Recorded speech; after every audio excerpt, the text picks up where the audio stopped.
Alright y'all, so let me try to wrap this up because I know y'all been waiting for this video for quite a while now. But if y'all haven't noticed, I did drop a video on my second channel, so that's why this video was delayed. I've been trying to find a way to get back active on that channel because your boy do want to talk about other things other than One Piece sometimes, you know? And I know y'all probably feel the same way, like, damn, I know I fuck with the One Piece content, but I do want to see him talk about different animes and stuff. So yeah, you feel me? I got y'all, bro. So if y'all haven't subbed to that channel, go do that right now. I'm telling y'all, bro, I'm gonna do some animes y'all probably didn't even watch or heard about but just never watched. So yeah, y'all stay tuned for that. And whenever this video drops right now, the day after, I will be dropping a poll for the next arc I will be covering. So whatever arc y'all choose, that'll be the arc I'll be doing. And let's get into this video. Alright y'all, so the last time we left off, Whitebeard was crashing out on Sakabozo to the point this man ended up falling down into a hole. And speaking of a hole, Whitebeard made a hole for his crewmates so they can get away, because he already know this is pretty much the end for him, so he might as well do all he can to make them get away. With that being said, Whitebeard's supposed to be on his last leg, but him being on his last leg is not the normal last leg, if y'all get what I'm trying to say. You know what, let me just show y'all. So this man started charging up and he was like, y'all come get me. And then after that, they all hopped towards him and he just waxed them, sending them flying. Like, what old man still have the strength to even do that after just going through the hell he just went through? This man, he's something else. Next we cut to Marco and he's over here tearing up because he already know this probably going to be the end of his pops. So he end up telling his crewmates, yo, let's go, we gotta go, because he's doing this, he risking his life for us, we gotta get up out of here. Of course, some people not gonna agree with this because they don't want to see their pops die. But then you got the commanders telling them, bro, let's just go, bro. He's giving us this opportunity to leave. We need to take it or we cooked. So with that being said, most of them already started taking off leaving because, I mean, they want to honor his wishes. They have to, bro. Marco was like, sorry for disobeying your orders, but somebody got to stay here to watch this to the end. Which is true, bro is the first commander. So as Whitebeard started to go ham, taking out all of these Marines in one fell swoop, like, I mean, this man was going crazy, just taking them out with no hesitation. Then that's when we get a glimpse of somebody's shoes. And we already know who goofy ass shoes these is. If he don't get his dun,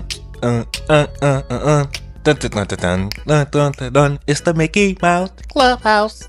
Come inside it, but inside. So with that being said, Blackbeard pulled up with his new and approved crewmates, man. He got them straight out of Impel Down, fresh picked. Now, people hate on Blackbeard, and I'm not gonna lie, I'm one of those people, but I could not deny the fact that this man really thought this whole plan through. Y'all gonna see what I'm talking about once we get into it. But Blackbeard is actually a smart character, I'm not gonna lie to y'all. So they pulled up to Marineford ready to start some trouble. Y'all thought the war was over yet? Nah, they even made it worse. Damn, I didn't realize this is actually the part where Blackbeard pretty much tells them that he said, fuck you, I use y'all niggas to be a warlord just so I could go and get my crewmates and then come back and then fuck y'all niggas up. That shit wild, bro. And on top of that, he said his plan is almost complete, implying that this plan that he's been planning, that plan for the longest of the times. Shut your bitch ass up! I don't know what I'm talking about, but hopefully y'all understand what I mean.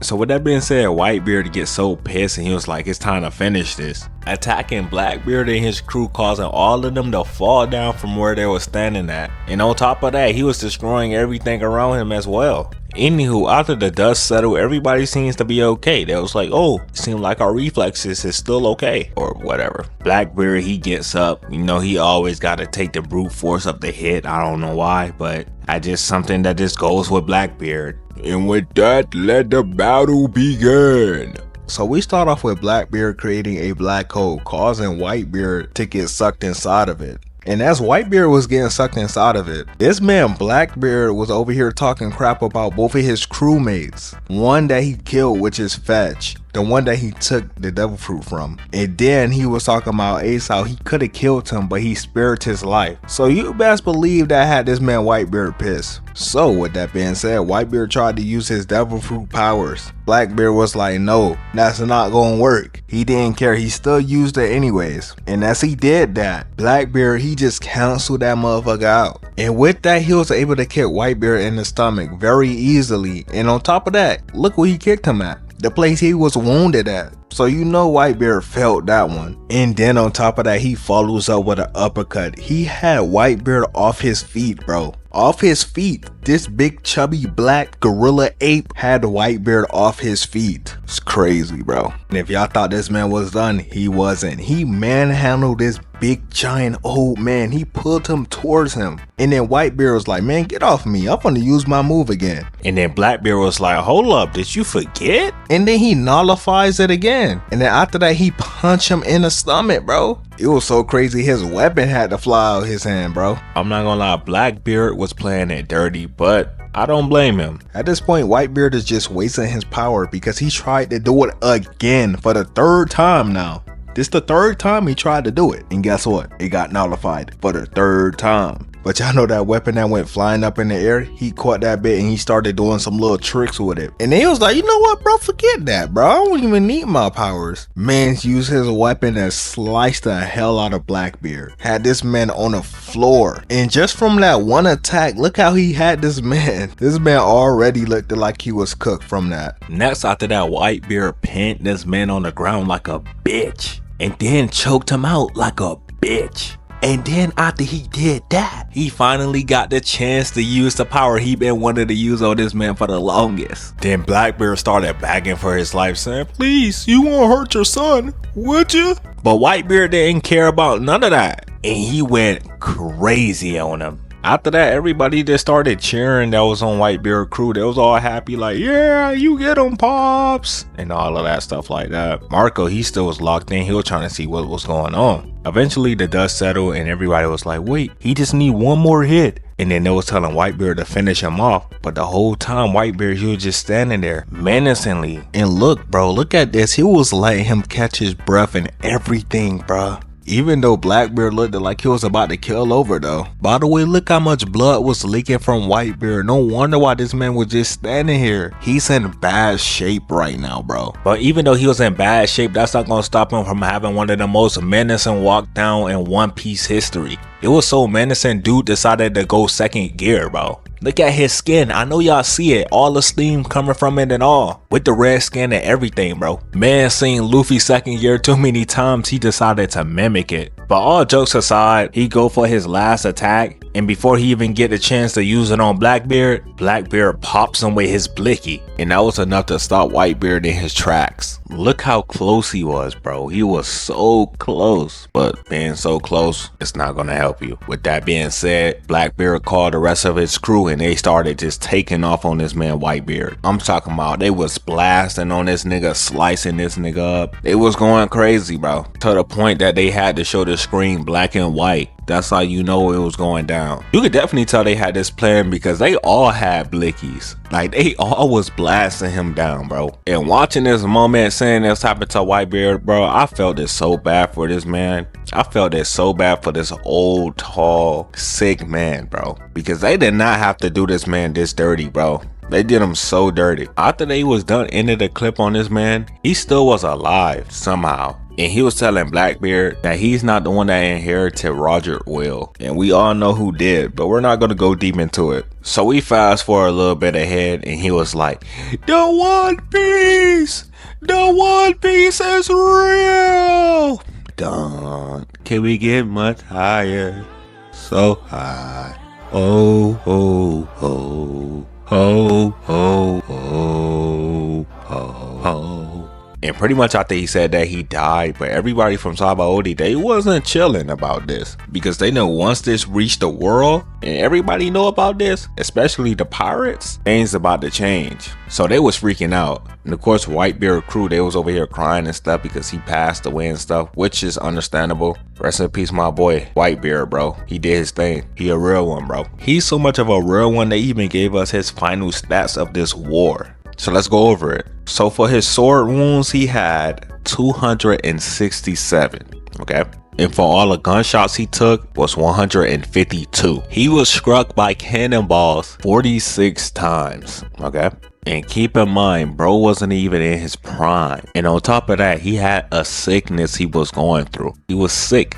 Big respect to him though, for real, for real. But let's move on. So after everybody from the crew seen that, they took off and they left because they want to honor his dying wishes. I ain't gonna lie, bro, I ain't want to do Jinbei like this, but why he just cap? Bro was like, I'm sorry, I couldn't save Ace and I couldn't protect Whitebeard. He said at the very least, he promised no more harm will come to Luffy. A few minutes later, this man Luffy gets hits in the chest. I thought you said you was not gonna let anything happen to him no more. And okay, I get it. Jinbei didn't have the ability to use Armament Haki at the time, like he didn't know how to use it. So I do get that. And on top of that, Sakabozo is pretty much a big threat at this time. So I get that as well. But don't go saying things and you're not gonna do it, bro. That's all I'm saying. But Jinbei still a GOAT, so I'm not hating on him. I'm just saying, I just had to point it out. And to be honest, he did survive getting turned into a donut trying to save Luffy. So, and speaking of after he did that, bro passed out, like he was completely done. But you already know how anime goes. Once they get that little flashback, they find some way to come back alive or wake themselves back up. And that's exactly what Jinbei did. Well, kind of, because he can barely get up. He used the rest of his energy to try to shield Luffy. Sakabozo did not care about none of that though. But luckily my GOAT Crocodile came in that clutch and stopped this man. Like, I'm telling you, bro. I'm telling y'all, bro. Like, Crocodile, he's him, bro. I'm telling y'all, for real. Not only he did that, he made both Jinbei and Luffy go in the air so somebody can catch them. And that somebody had to be Buggy. W Buggy, bro. Sakabozo was so pissed, he tried to take them all out in one fell swoop. But Buggy, being a W person he is, he just weaved his attack. But while Sakabozo was worried about them, the commanders done came and pulled up on bro and stopped him. And not only that, it was more people here as well. We cut back to Blackbeard and this man does something unexpected. He was giving head to Whitebeard, bro, under the sheets, under the black sheets. That's crazy, bro. Nah, let me stop. Let me stop. Nah, but something really unexpected actually happened for real. As they pulled the sheets from over both of them, this nigga Blackbeard had this devious ass smile, bro, with 4 teeth missing, bro. I know his breath stink. Anyway, let me start with that lollygagging. Blackbeard had to hit them with a demonstration real quick. So first he started off with his black hole, sucking up all of the marines that was in sight. And once he was done with that, he was like, y'all may already know about this power. And then that's when he brought in his other hand. He was like, but now here's something new. And then he gets in the same stance as Whitebeard and use his move, bro. This man stole Whitebeard devil fruit powers, bro. That's crazy. And look how much destruction this man made. Bro was going crazy with his newfound power, bro, that he stole.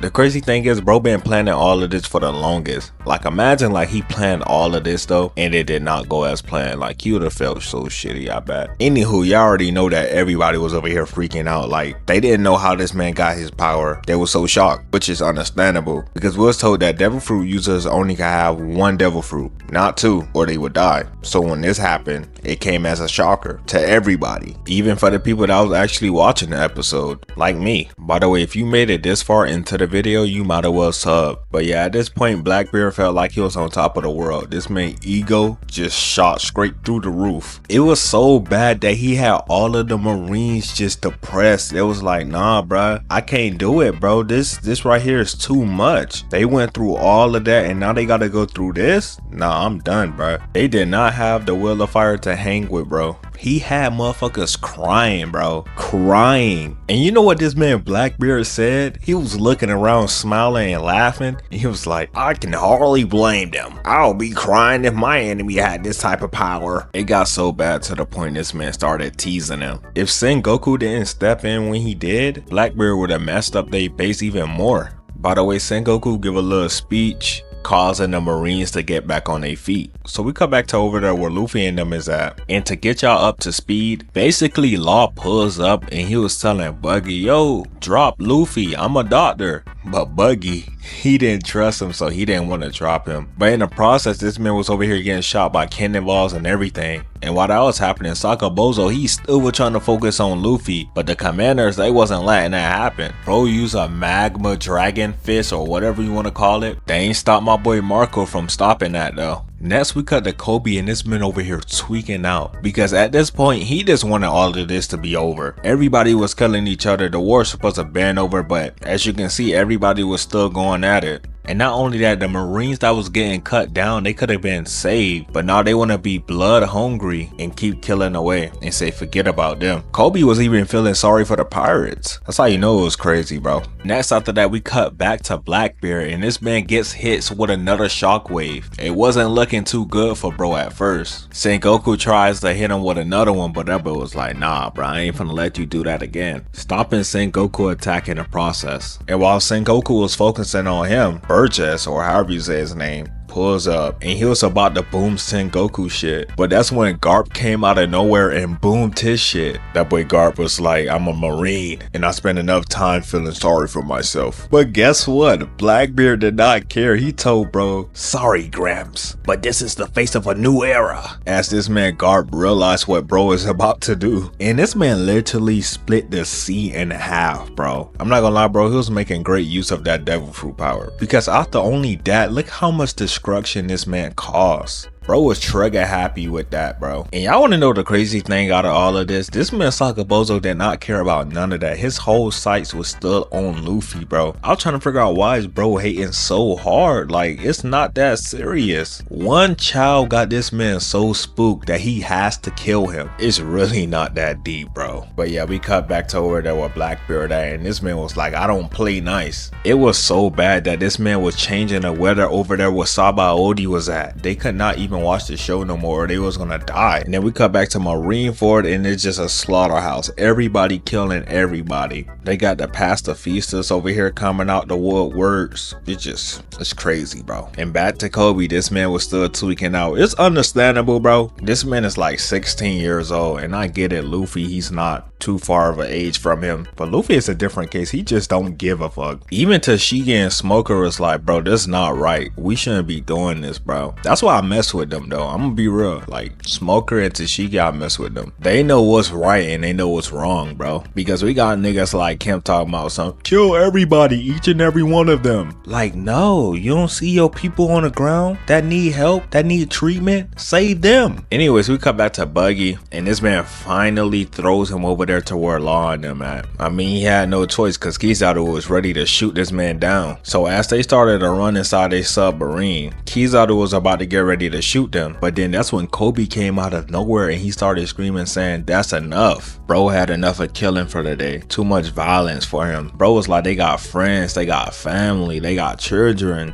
and they over here just dying for no reason. And on top of that, we just watching them die. He also was like, we killed Ace, we killed Whitebeard. The pirates don't have the will to fight. What are we trying to prove here? Which is facts. And as he was speaking these facts, Garp was over here surprised. He was like, that's Kobe. But guess what? Sakabozo had no care in the world what bro was talking about. He was like, you better run, boy. You're wasting my time. Kobe didn't care what bro was talking about. He was gonna stand on business until he died. And people call him a scary cat and a crybaby. I mean, yeah, he's crying in this scene, but he's also standing on business. So like, it really doesn't matter. Bro stood up to Sakabozo, bro. That's a W in my book. But anywho, before Sakabozo tried to kill this man, Shanks pulled up and stopped him. Kizaru thought he was slick. He tried to take out Luffy, but Ben Beckman was like, hell nah, boy, he put them hands up. And pretty much after Shanks pulled up, nobody didn't really want no more smoke. Shanks himself even asked them, whoever wanna fade, come step up. Nobody wasn't rocking with it. And with that, I conclude the Marineford arc. I will be dropping a poll for the next arc, so whatever arc y'all choose, don't be mad at me if it wins.